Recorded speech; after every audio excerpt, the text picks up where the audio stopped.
Hi ಎಲ್ರಿಗೂ ನಮಸ್ಕಾರ. ಸಂಜಿ ಸವಿರುಚಿ ಯೂಟ್ಯೂಬ್ ಚಾನಲ್ಗೆ ಸ್ವಾಗತ. ಇವತ್ತು ಬಿಲ್ಗುಡುಂಬ್ಲು ಅಥವಾ ಅಕ್ಕಿ ನುಚ್ಚಿನ ಕಡುಬು ಮಾಡೋದು ಹೆಂಗೆ ಅಂತ ತೋರಿಸ್ತೀನಿ. ಇಂಗ್ರೀಡಿಯೆಂಟ್ಸ್ ಬೇಕಾಗೋದನ್ನು ನೋಡ್ಕೊಳ್ಳಿ.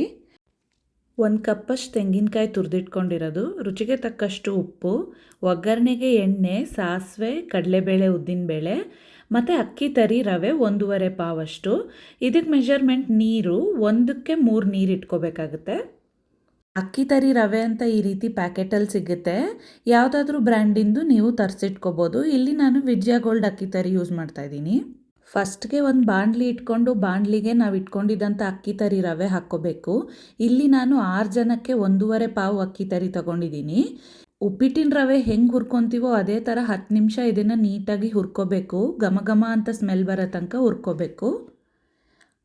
ನನಗಿಲ್ಲಿ ಒಂದು 8ರಿಂದ 10 ನಿಮಿಷ ಆಯಿತು, ಯಾಕೆಂದರೆ 1.5 ಪಾವು ಕ್ವಾಂಟಿಟಿ ತೊಗೊಂಡಿರೋದ್ರಿಂದ.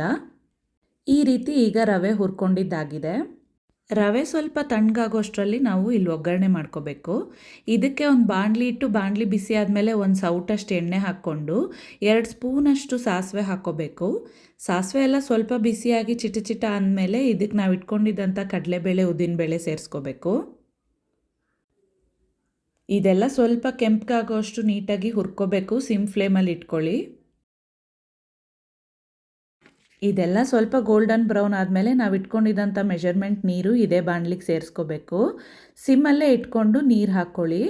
1ಕ್ಕೆ 3 ನೀರು ತಗೋಬೇಕು. ಆವಾಗ ಸ್ವಲ್ಪ ಸಾಫ್ಟಾಗಿ ಬೆಂದಂಗಾಗುತ್ತೆ ಅಕ್ಕಿ ತರಿ ಎಲ್ಲ.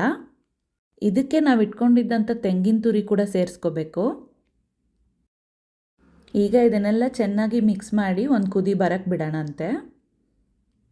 ಈ ಸಮಯದಲ್ಲೇ ಇದಕ್ಕೆ ರುಚಿಗೆ ತಕ್ಕಷ್ಟು ಉಪ್ಪು ಕೂಡ ಸೇರಿಸ್ಕೊಂಡು ನೀಟಾಗಿ ಕಲಿಸ್ಕೋಬೇಕು. ಈ ರೀತಿ ನೀರೆಲ್ಲ ಚೆನ್ನಾಗಿ ಕುದೀತಾ ಇರಬೇಕಾದ್ರೆ ನಾವು ಇಟ್ಕೊಂಡಿದ್ದಂಥ ಅಕ್ಕಿ ತರಿ ಇದಕ್ಕೆ ಹಾಕ್ಕೊಂಡು ನಿಧಾನಕ್ಕೆ ಕಲಿಸ್ಕೋಬೇಕು. ಇದನ್ನು ಕೈ ಆಡಿಸ್ತಾ ನೀಟಾಗಿ ರವೆ ಹಾಕ್ಕೋಬೇಕು, ಇಲ್ಲಾಂದರೆ ಗಂಟಾಗಿ ಬಿಡುತ್ತೆ. ಉಪ್ಪಿಟ್ಟನ್ನ ಹೆಂಗೆ ಮಾಡ್ಕೊತೀರೋ ಸ್ವಲ್ಪ ಸಿಮಿಲರೇ ಇರುತ್ತೆ ಪ್ರೊಸೀಜರು. ಈ ರೀತಿ ಕುದೀತಾ ಇರಬೇಕಾದ್ರೆ ಇದನ್ನು ಸಿಮ್ ಮಾಡಿಕೊಂಡು ಒಂದು ತಟ್ಟೆ ಮುಚ್ಚಿ 10 ಮಿನಿಟ್ಸ್ ಇಡಬೇಕು. 5 ನಿಮಿಷದ ನಂತರ ತಟ್ಟೆ ತೆಗೆದು ಒಂದ್ಸಲಿ ಕಲಸಿ ಮತ್ತೆ 5 ನಿಮಿಷ ಮುಚ್ಚಿಡಬೇಕು. 5 ನಿಮಿಷ ಆದಮೇಲೆ ಈ ರೀತಿ ಅಕ್ಕಿ ತರಿ ಎಲ್ಲ ಅರ್ಧ ಬೆಂದಿರುತ್ತೆ. ಒಂದ್ಸತಿ ಕಲಸಿ ಮತ್ತೆ ತಟ್ಟೆ ಮುಚ್ಚಿಟ್ಕೊಂಡು ಇನ್ನೂ 5 ನಿಮಿಷ ಬೇಯಿಸ್ಕೋಬೇಕು. ಅಕ್ಕಿ ತರಿ ಪೂರ್ತಿ ಬೇಯೋಕ್ಕೆ 10ರಿಂದ 12 ನಿಮಿಷ ಬೇಕು. ಈ ರೀತಿ 10 ನಿಮಿಷ ಆದಮೇಲೆ ನೀವು ನೋಡ್ತಾ ಇರ್ಬೋದು ಅಕ್ಕಿ ತರಿ ರವೆ ನೀಟಾಗಿ ಬೆಂದು ನೀರೆಲ್ಲ ಹೀರ್ಕೊಂಡಿದೆ. ಒಂದ್ಸತಿ ನೀಟಾಗಿ ಇದನ್ನು ಕಲಸಿ ಈಗ ಇದೆಲ್ಲ ತಣ್ಣಗಾಗಕ್ಕೆ ಬಿಡಬೇಕು. ಅಷ್ಟರಲ್ಲಿ ಒಂದು ರುಚಿಕರವಾದಂಥ ಕಾಯಿ ಚಟ್ನಿ ಮಾಡ್ಕೊಳ್ಳೋಣ. ಇದಕ್ಕೆ ಕಾಯಿ ಚಟ್ನಿಗೆ ಒಂದು ಮಿಕ್ಸಿ ಜಾರ್ಗೆ ಫ್ರೆಶ್ಶಾಗಿ ಹೊಡೆದಿಟ್ಕೊಂಡಿರೋಂಥ ತೆಂಗಿನಕಾಯಿ, ಮೆಣಸಿನ್ಕಾಯಿ, ರುಚಿಗೆ ತಕ್ಕಷ್ಟು ಹುಣಸೆ ಹಣ್ಣು, ಬೆಲ್ಲ, ಬೆಳ್ಳುಳ್ಳಿ, ಉಪ್ಪು ಮತ್ತು ಹುರ್ಗಡ್ಲೆ ಹಾಕ್ಕೊಂಡು ಜೊತೆಗೆ ಸ್ವಲ್ಪ ಪುದೀನ ಮತ್ತು ಸ್ವಲ್ಪ ಕೊತ್ತಂಬರಿ ಹಾಕ್ಕೊಂಡು ನುಣ್ಣಗೆ ರುಬ್ಕೊಂಡ್ಬಿಟ್ರೆ ಕಾಯಿ ಚಟ್ನಿ ರೆಡಿ ಆಗಿಬಿಡುತ್ತೆ. ಈಗ ನಾವು ಮಾಡಿಟ್ಕೊಂಡಿದ್ದಂಥ ರವೆ ಕೂಡ ತಣ್ಣಗಾಗಿರುತ್ತೆ.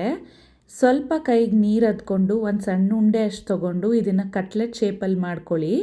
ಇದನ್ನು ಒಂದು ಪಾತ್ರೆಯಲ್ಲಿ ನೀಟಾಗಿ ಜೋಡಿಸ್ಕೊಳ್ಳಿ, ಯಾಕೆಂದರೆ ಇವಾಗ ಇದನ್ನು ನಾವು ಕುಕ್ಕರಲ್ಲಿಟ್ಟು 10ರಿಂದ 15 ನಿಮಿಷ ಸ್ಟೀಮ್ ಮಾಡಬೇಕು.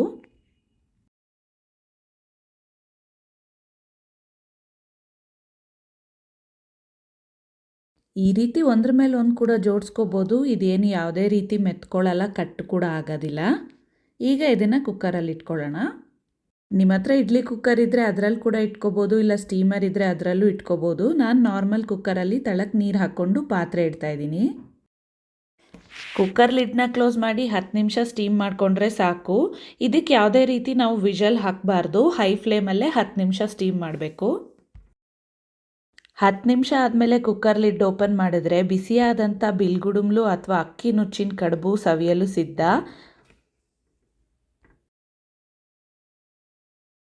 ಬಿಸಿ ಬಿಸಿ ಇದ್ದಾಗಲೇ ಇದಕ್ಕೆ 1 ಸ್ಪೂನ್ ತುಪ್ಪ ಹಾಕ್ಕೊಂಡು ಕಾಯಿ ಚಟ್ನಿ ಜೊತೆ ತಿಂದರೆ ಸಖತ್ತಾಗಿರುತ್ತೆ.